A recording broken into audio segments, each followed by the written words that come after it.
dağın atından nasıl yarım kaynar çıkar çeşmeler. Ketmer ketmer dayanırdım dinleme, dağ yanarın boşap akar çeşmeler.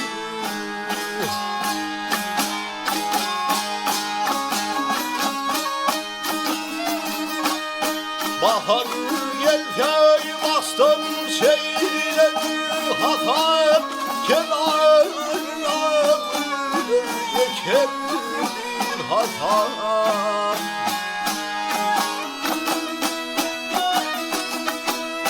Evrem evrem zülvölenden yol yatam, torkun ateş boydan dökür çeşmeler.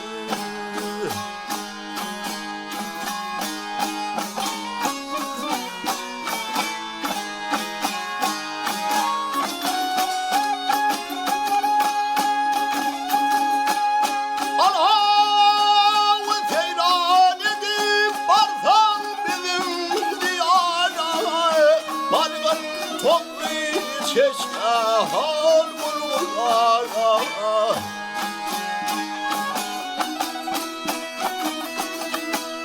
Karay dağım benzer kara tutarlar, boşaltar boyup akar çeşmeler. Çeşmeler dağların tülü işte çeşmeler dağların aşır kaçar.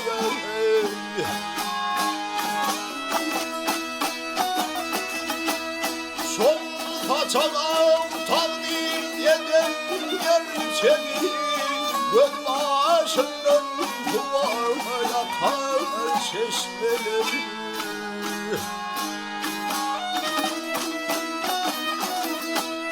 Çeşmeler çeşmeler akar çeşmeler, keşke tane kanlı şeker çeşmeler.